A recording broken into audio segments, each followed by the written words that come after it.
Dear students, इसके पिछले video में या लेक्चर में हम लोग पॉइंट ऑब्जेक्ट तक चर्चा कर लिए थे कि पॉइंट ऑब्जेक्ट क्या है, बिंदु वस्तु क्या है। बिंदु वस्तु तक चर्चा कर लिए थे और बिंदु वस्तु के बारे में हमने डिफिनेशन दिया था कि अगर किसी वस्तु का वेग उसकी आकार की तुलना में बहुत अधिक है, यदि वस्तु का वेग उसकी आकार की तुलना में बहुत अधिक है तो उसे हम बिंदु वस्तु कहते हैं। तमाम एग्जाम्पल हम दिए थे। अब हम आज बिंदु वस्तु की गतियां पढ़ेंगे। बिंदु वस्तु की गतियां, देखो बिंदु वस्तु की जो गति है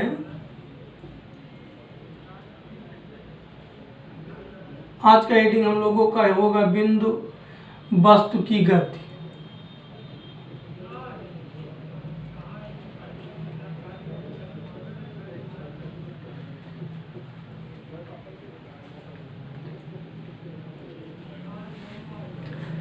अब हम यहाँ पर बिंदु वस्तु की गतियाँ पढ़ेंगे, जो कि नोट बनाते चलना। इस चीज़ को हम बार बार वार्निंग दे रहे हैं। देखो हम लोग क्या पढ़ने चल रहे हैं, बिंदु वस्तु की गतियाँ। निर्देश तंत्र के आधार पे अब कुछ लोग पूछेंगे अभी निर्देश तंत्र क्या है, तो ये बिल्कुल उनका सही क्वेश्चन है। तुम लोगों के सिलेबस में चैप्टर 6 में निर्देश तंत्र है, लेकिन अगर कुछ कंफ्यूजन ज़्यादा होगा तो हम उसको फिर से यहाँ थोड़ा सा निर्देश तंत्र समझा देंगे और फिर आगे पढ़ाएंगे। निर्देश तंत्र के आधार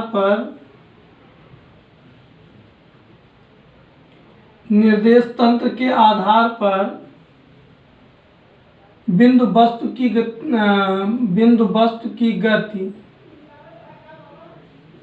3 प्रकार की होती है। कितने प्रकार की होती है? 3 प्रकार की होती है। यहाँ पर ध्यान देना, निर्देश तंत्र के आधार पर बिंदु वस्तु की गतियां 3 प्रकार की होती हैं। नंबर 1, एक विमीय गति, 1 डायमेंशन मोशन। दूसरा होता है द्विविमीय गति, 2 डायमेंशन मोशन। और तीसरा होता है त्रिविमीय गति, 3 डायमेंशन मोशन। पहला क्या होता है? एक विमीय गति, 1 डायमेंशन मोशन। इसी को 1 डायमेंशन मोशन कहते हैं इंग्लिश में। एक विमीय गति, इसको कहते हैं 1 डायमेंशन। थोड़ा सा कुछ लोगों को ऐसा लग रहा होगा कि किताब में आगे पीछे है, ये कहाँ से चल रहा है। तो अभी हम थोड़ा सा बेसिक क्लियर, इस चैप्टर में जो ये सब है 1 डायमेंशन 2 डायमेंशन, ये तुम लोगों का बेसिक डिफिनेशंस है, बेसिक तरीके से प्रॉपर्टी है मोशन की। तो थोड़ा सा बुक में आगे पीछे हो सकता है। 1 डायमेंशन मोशन होता है, 1 डायमेंशन। दूसरा होता है द्विविमीय गति, दूसरा होता है द्विविमीय गति, 2 डायमेंशन मोशन।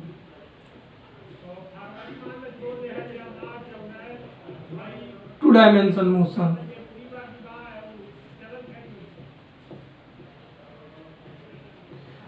और एक और होता है त्रिविमीय गति, त्रिविमीय गति, इसको इंग्लिश में कहते हैं 3 डायमेंशन मोशन।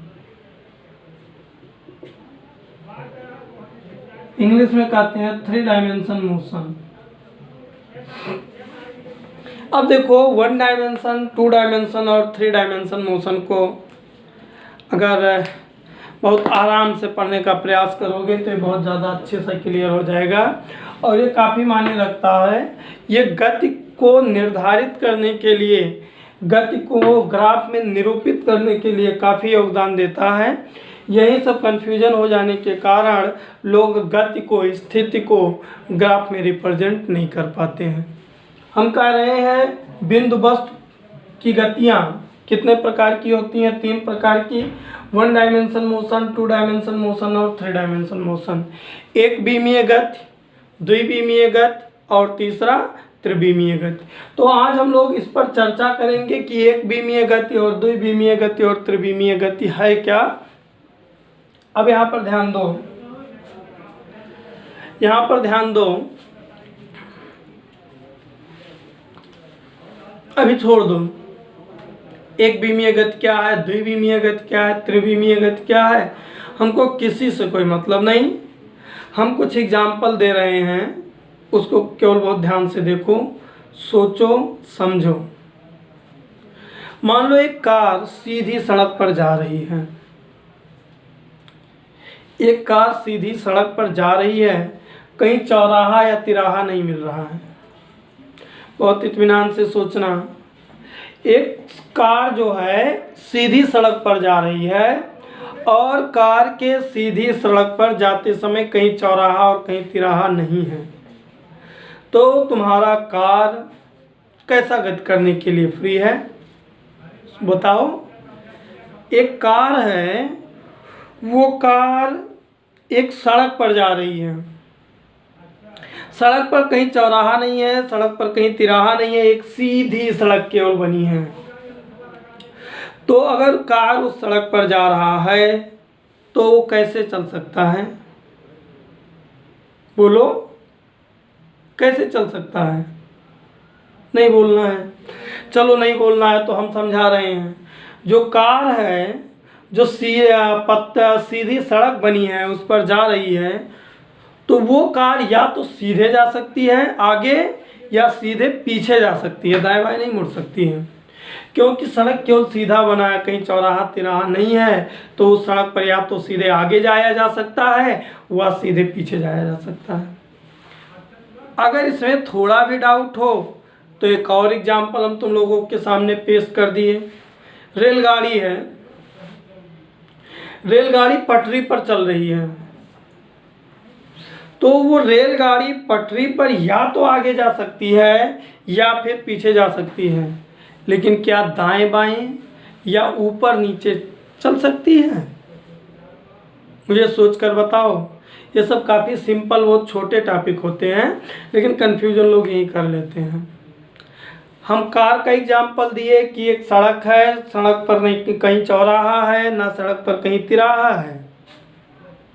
गाड़ी सड़क पर जा सकती है जब चौराहा और तिराहा नहीं है, एक सड़क है केवल सीधी पतली सी, तो उस सड़क पर कार या तो आगे जा सकता है या फिर पीछे आ सकता है, वो दाएं बाएं नहीं मुड़ सकता है, और ऊपर नीचे तो जा ही नहीं सकता है, ऊपर नीचे जा ही नहीं सकता है। ऐसे एक एग्जाम्पल और दिए हम, ट्रेन। ट्रेन एक पतली सी एक जो पटरी है, उस पटरी पर या तो आगे जा सकती है या फिर पटरी पर वो पीछे आ सकती है, वह भी दाएं बाएं या ऊपर नीचे जा नहीं सकती है। एक ये एग्जाम्पल हम दे दिए। अब एक दूसरा और एग्जाम्पल दे रहे हैं, लेकिन दूसरा एग्जाम्पल देने के बजाय उसको थोड़ा सा हम और क्लियर कर दें। देखो, जब पटरी पर ऐसे सीधे मान लो पटरी है, तो उस या इस पर अगर रेलगाड़ी जा रही है तो वह या तो वो आगे जा सकती है और या तो वो पीछे जा सकती है,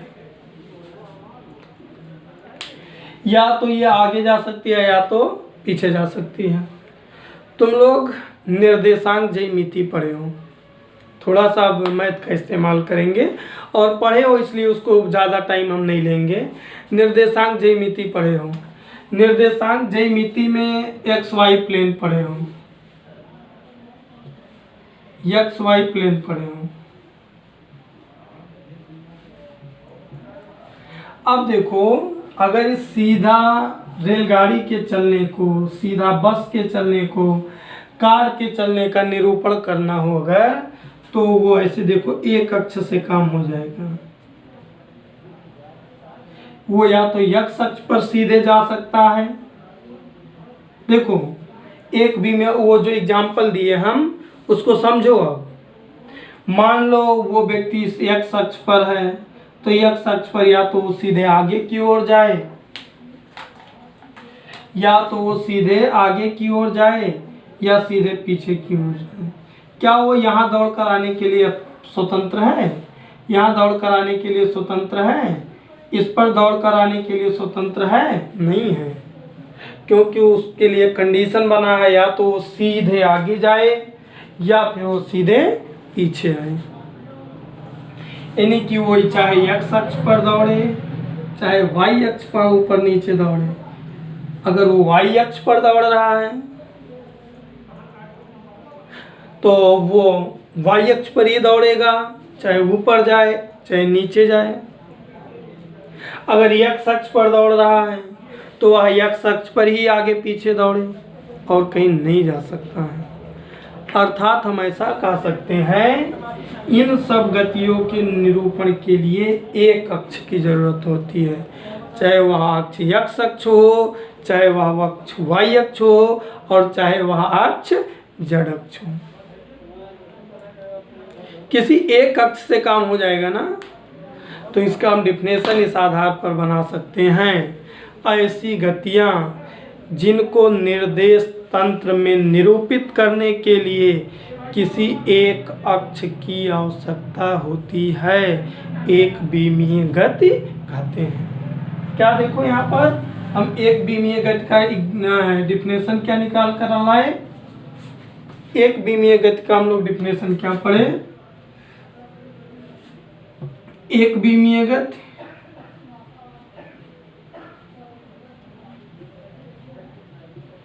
वन डायमेंशन मोशन,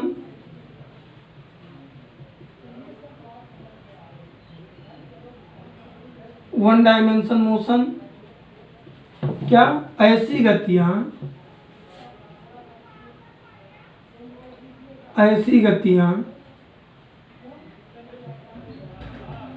या ऐसी गति जिसे निर्देश तंत्र में निरूपित करने के लिए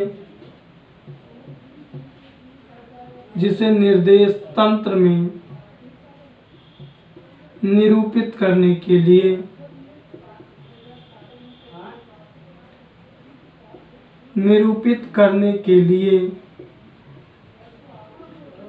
किसी एक अक्ष की आवश्यकता होती है।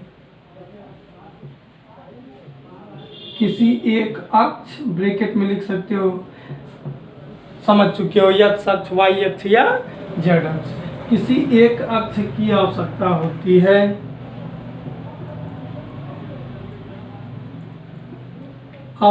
होती है उसे एक विमीय गति कहते हैं।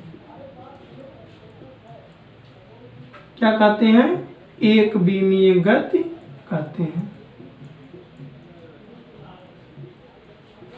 अब शायद एक विमीय गति बहुत अच्छे से समझ में आ गया होगा। क्या अब इसको प्रैक्टिकली दैनिक जीवन में इसका एग्जाम्पल लेने के लिए तुम ये समझ सकते हो कि वस्तु, कोई भी वस्तु मेरे पास है, यदि वह केवल आगे या पीछे चलने के लिए स्वतंत्र हो, किधर? केवल आगे और केवल पीछे चलने के लिए स्वतंत्र हो, तो ऐसी गतियां एक विमीय गति कहलाती हैं। ऐसी गतियां क्या कहलाती हैं? एक विमीय गति कहलाती हैं। इनका सबसे अच्छा एग्जाम्पल है सीधी सड़क पर कार का चलना, रेल पर पटरियों का चलना। ये सब एग्जाम्पल सबसे इजी एग्जाम्पल इसके हैं। लिख सकते हो आगे, जैसे पटरियों पर रेल का पटरियों पर चलना, रेलगाड़ी का पटरी पर चलना, सीधी सड़क पर कार का चलना, सीधी सड़क पर कार का चलना, ये सब गतियाँ वन डायमेंशन मोशन कहलाती हैं, एक बीमीय गति कहलाती हैं। कोई डाउट? और अगर अब एक बीमीय गति में डाउट नहीं है तो अब हम दूसरे एग्जाम्पल के पास चलते हैं। इमेजिन करो कि तुम एक कमरे में खड़े हो, एक फील्ड में खड़े हो, कहीं भी खड़े हो, कमरा है, फील्ड है, कहाँ है कोई मतलब नहीं, तुम किसी स्पेस में खड़े हो। तो यहाँ पर गौर करने की बात है, इत्मीनान से एग्जाम्पल को समझने की बात है। कुछ लोगों को आराम से चलने में तकलीफ होती है कि हम बहुत स्लो चल रहे हैं, लेकिन हम अपनी इसी चाल से चलेंगे, समझाते हुए चलेंगे। देखो यहाँ पर हम कहे एक कमरे में तुम खड़े हो, इत्मीनान से किसी स्पेस में खड़े हो, तो जिस तरीके से रेलगाड़ी, कार को चलने के लिए आगे या पीछे अनुमति थी, क्या ऐसा तुम्हारे ऊपर कोई कंडीशन लगा है? जब तुम कमरे में, किसी स्पेस में, किसी ग्राउंड में चलने के लिए स्वतंत्र हो, तो क्या तुम्हारे पास ऐसा कोई कंडीशन लगा होता है कि तुम आगे या चलो या पीछे, या ऐसा करते हो? ऐसा ना करने के बजाय देखो करते क्या हो, आगे गए, पीछे भी जा सकते हो, ज़रूरत पड़ी दाएं भी मुड़ गए, ज़रूरत पड़ी बाएं भी मुड़ गए, मतलब फ्री हो, फ्री हो आगे चलने के लिए, पीछे चलने के लिए, दाएं मुड़ने के लिए, बाएं मुड़ने के लिए, कहीं भी मुड़ने के लिए तुम स्वतंत्र हो। बहुत ध्यान से देखना, आगे मुड़ना, पीछे मुड़ना, मतलब आगे जाना, पीछे जाना, ये एक स्ट्रेट लाइन में, एक सीधी रेखा में है ना। ध्यान देना, बहुत इत्मीनान से सोचना और मुझे जवाब देना। तुम जब ग्राउंड पर खड़े हो, ये एग्जाम्पल काफ़ी की माने रखते हैं। तुम ग्राउंड में खड़े हो, तुम कैसे चल सकते हो? पूरे फील्ड में दौड़ सकते हो, कहीं भी दौड़ सकते हो, लेकिन दौड़ते कैसे हो? देखो, मान लो यहीं खड़े हो, मन में आया इधर जाना है, फट से दाहिने मुड़ गए, बाएं मुड़ गए, सीधे चलने लगे। तब तक क्या पता चला, ऐसे खड़े थे, बाएं नहीं मुड़ना, इधर जाना, दाहिने मुड़े, इधर चलना शुरू कर दिए। कभी मन में आया आगे सीधे जाना है, सीधे चलना शुरू कर दिए, जरूरत पड़ी उस सीधे पीछे चलना शुरू कर दिए। ये तुम लोगों के गति का प्रोसेस है। लेकिन अब जरा गौर करो, आगे चलना या फिर उसी में पीछे चले आना, एक सीधी रेखा में है ना, एक सीधी रेखा में इसका काम हो जाएगा ना। आगे चलना या पीछे चलना किसी एक सीधी रेखा में काम हो जाएगा। अब फिर गौर करो, मान लो यहीं हम खड़े हैं, आगे चलना है या पीछे चलना है, एक लाइन में काम हो गया। मान लो दाएं मुड़कर ऐसे जाना है तो इधर चले आए, मान लो बाएं मुड़कर काम करना, इधर आना है, तो दाएं और बाएं मुड़ने का काम एक और दूसरी रेखा से हो गया। इसको हम क्या कह सकते हैं? वाई अक्ष। यानी कि अगर कोई व्यक्ति ग्राउंड में खड़ा है, चलने के लिए स्वतंत्र है, कोई खिलाड़ी क्रिकेट खेल रहा है, वॉलीबॉल खेल रहा है, मैदान में दौड़ लगा रहा है, तो उसकी गति जो होती है वो आगे पीछे दाएं बाएं चलने के लिए एकदम स्वतंत्र होता है। आगे पीछे दाएं बाएं कहीं भी चलने के लिए स्वतंत्र होता है। और जो ऐसा होता है उनको निर्देश तंत्र में निरूपित करने के लिए दो अक्ष की आवश्यकता होती है। कितने अक्ष की आवश्यकता होती है? जैसे हम यहाँ पर लिखे हैं, दो अक्ष की आवश्यकता होती है। और ऐसी ही गतियों को द्विविमीय गति कहते हैं। क्या कहते हैं? द्विविमीय गति कहते हैं। इस आधार पर द्विविमीय गति का डेफिनेशन क्या लिख सकते हो? ध्यान दो, दो विमीय गति का डेफिनेशन क्या लिख सकते हो? ऐसी गतियां, द्विविमीय गति,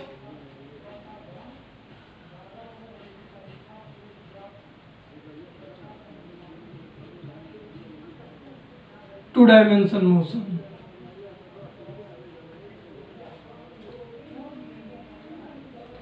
टू डायमेंशन मोशन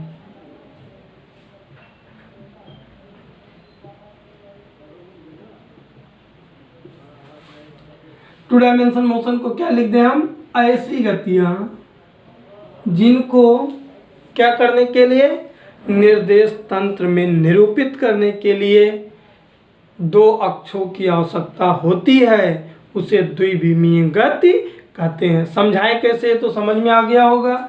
यहाँ पर लिख सकते हो, ऐसी गतियां या ऐसी गति जिसे निर्देश तंत्र में निरूपित करने के लिए, जिसे निर्देश तंत्र में निरूपित करने के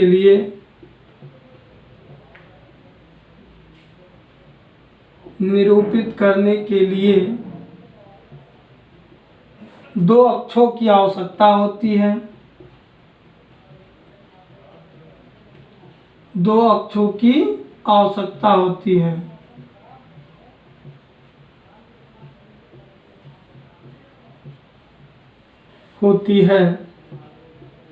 द्विविमीय गति कहलाता है। द्विविमीय गति कहलाता है। एग्जाम्पल क्या दे सकते हो? जैसे मैदान में दौड़ता हुआ खिलाड़ी,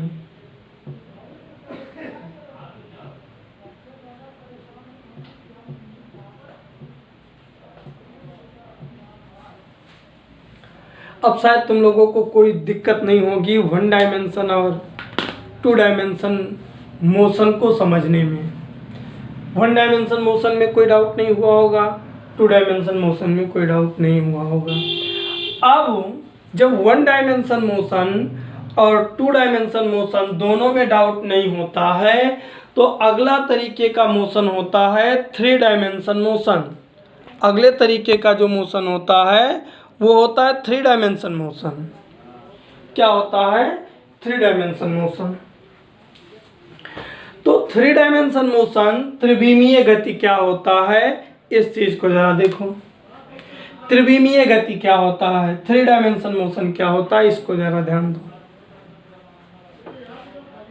ऐसी गतियां, अभी डिफिनेशन से देखो, अब इसका डिफिनेशन नहीं लिखेंगे तुम लोग समझ लोगे। ऐसी गतियां जिनको निर्देश तंत्र में निरूपित करने के लिए तीन अक्षों की आवश्यकता होती है, उसे त्रिविमीय गति कहते हैं। केवल हम समझा दे रहे हैं इसको ताकि क्लियर हो जाए। देखो त्रिविमीय गति में कौन आते हैं, ध्यान दो। सीधे आगे चलने या सीधे पीछे चलने के लिए अगर कोई अलाउ हो तो वन डायमेंशन, सीधे चलने के लिए भी अलाउ हो, पीछे चलने के लिए भी अलाउ हो, दाएं मुड़ने के लिए अलाउ हो, बाएं मुड़ने के लिए अलाउ हो, तो टू डायमेंशन। तो क्या और जोड़ दे तो थ्री डायमेंशन हो जाएगा। सोचो, अब तुम लोग सोचो, क्या और जोड़ दें तो मेरा थ्री डायमेंशन हो जाएगा। सोचो, आगे पीछे दाएं बाएं हो गया, अब ऊपर नीचे बचा है। मतलब आगे पीछे दाएं बाएं ऊपर नीचे सब स्वतंत्र हो चलने के लिए, तो वो गति थ्री डायमेंशन मोशन कहलाती है। ऐसी गतियां कौन सी हैं? सोचो, ऐसी गति चिड़िया कर सकती है, ऐसी गति प्लेन कर सकता है, ऐसी गति क्रिकेट में अगर किसी बॉल को ऊपर फेंक दें तो वो कर सकता है। मतलब जो आगे पीछे दाएं बाएं गति करने के साथ साथ ऊपर और नीचे भी गति करने के लिए स्वतंत्र हो, तो ऐसी गतियां थ्री डायमेंशन मोशन त्रिविमीय गति कहलाती है। एग्जाम्पल के लिए लिख सकते हो, हवा में उड़ती हुई चिड़िया, हवा में उड़ता हुआ प्लेन, ऐसी गतियां त्रिविमीय गति कहलाती हैं। इसका मतलब आज हम तुम लोगों को एक छोटा सा डिफिनेशन और समझा ले गए। इसके पहले लेक्चर में हम एक बिंदु वस्तु के बारे में चर्चा कर लिए थे। इसके पिछले लेक्चर में हम लोग एक बिंदु वस्तु पर चर्चा कर लिए थे कि किसी वस्तु का नाम बिंदु वस्तु कैसे दिया जा सकता है, और जब उस पर चर्चा कर ले गए तो फिर चर्चा किए हम लोग आज उस बिंदु वस्तु की गति। और आज चर्चा में आया कि बिंदु वस्तु की गति निर्देश तंत्र के आधार पर, ध्यान देना, बिंदु वस्तु की गति निर्देश तंत्र के आधार पर 3 प्रकार की हो सकती है, एक विमीय गति, द्विविमीय गति और त्रिविमीय गति। एग्जाम्पल भी समझाए। अब इसको तुम लोगों को अपनी कॉपी में नोट करने की जिम्मेदारी है। इसके अलावा कुछ हेडिंग और भी तुम लोगों की जिम्मेदारी है नोट करने को, तैयार करने को, जिसको क्लास 9th में भी पढ़े हो। इसके अलावा एक टॉपिक और तुम लोगों को कॉपी में मेंटेन करना है। दूरी क्या है? विस्थापन। दूरी और विस्थापन, दूरी और विस्थापन, इसको तुम लोगों को पढ़ना है और नोट में कंप्लीट करना है। Speed and displacement, speed and displacement. एक और टॉपिक दूरी, विस्थापन और औसत चाल। औसत चाल तुम लोगों को पढ़ना है। एवरेज स्पीड 9th में पढ़े थे, इसलिए यहाँ पर इसको नई टाइम दे रहे हैं। और औसत वेग, औसत वेग, एवरेज वेलोसिटी, एवरेज वेलोसिटी। ये 3 टॉपिक तुम लोगों को अपने मन से तैयार करना है। दूरी और विस्थापन, स्पीड एंड डिस्टेंस, औसत चाल, एवरेज स्पीड, औसत वेग, एवरेज वेलोसिटी। इनको तुम लोगों को अपने मन से तैयार करना है। और जब इनको तुम लोग अपने मन से तैयार कर लोगे तो इस पर हम कुछ न्यूमेरिकल कराएंगे कल। कुछ न्यूमेरिकल कैसे कराएंगे उसका एक नमूना, एक न्यूमेरिकल लगा के हम बता दे रहे हैं। जैसे ये औसत चाल पढ़ रहे हो ना, जब ये औसत चाल तुम लोग अपनी पुरानी बुक से पढ़ोगे तो वहाँ पर देखोगे औसत चाल का जो फार्मूला होता है, औसत चाल बराबर होता है कुल दूरी बटे कुल समय, कुल दूरी बटे कुल समय, या समयांतराल लिख सकते हो, कुल दूरी बटे समयांतराल। और औसत वेग जब पढ़ोगे अपनी पुरानी बुक में 9th के, तो वहाँ औसत वेग का डिफिनेशन पढ़ोगे कुल विस्थापन बटे समय, पढ़ोगे उसका डिफिनेशन कुल विस्थापन बटे समयांतराल। क्या पढ़ोगे? समयांतराल। ये 2 डिफिनेशन तुम लोगों को तैयार करना है। जब इन दोनों को तुम लोग तैयार कर लोगे तो इन दोनों पर हम न्यूमेरिकल कराएंगे। जैसे एक न्यूमेरिकल आज देख लो, आज एक न्यूमेरिकल उसी का करवा रहे हैं। न्यूमेरिकल है कि एक तैराक, क्वेश्चन को ध्यान से समझना, एक तैराक 60 मीटर लंबे या 60 मीटर चौड़े तालाब को एक सीधी रेखा में एक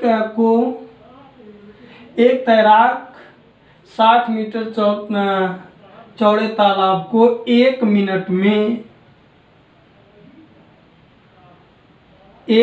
में एक छोर से दूसरी छोर पर जाता है और पुनः वापस भी आता है, और पुनः वापस भी आता है, वापस भी आता है। तो तैराक का औसत चाल हुआ विस्थापन ज्ञात कीजिए। देखो हम क्वेश्चन क्या दिए, एक तालाब है ऐसे मान लो, ये तालाब की जो चौड़ाई है वो 60 मीटर है। कितनी मीटर है? 60 मीटर। इस तालाब को वो तैराक क्या कर रहा है, 1 मिनट में इस छोर से इधर चला जाता है और फिर यहां से लौट भी आता है। ध्यान से क्वेश्चन को सुनना। ये जो तैराक है इस 60 मीटर चौड़े तालाब के एक छोर से सीधे इधर भी चला जाता है और फिर लौट भी आता है। टाइम कितना ले रहा है? 1 मिनट का। कितना टाइम ले रहा है? 1 मिनट का। अगर ऐसा है तो तैराक का औसत चाल ज्ञात करना है। तैराक का क्या ज्ञात करना है? औसत चाल। तो देखो अभी हम तुम लोगों को बताए कि अगर औसत चाल पुरानी बुक में पढ़ोगे तो तैराक का औसत चाल का फार्मूला मिलेगा हम लोगों को, कुल दूरी बटे समयांतराल। क्या मिलेगा? कुल दूरी बटे समयांतराल।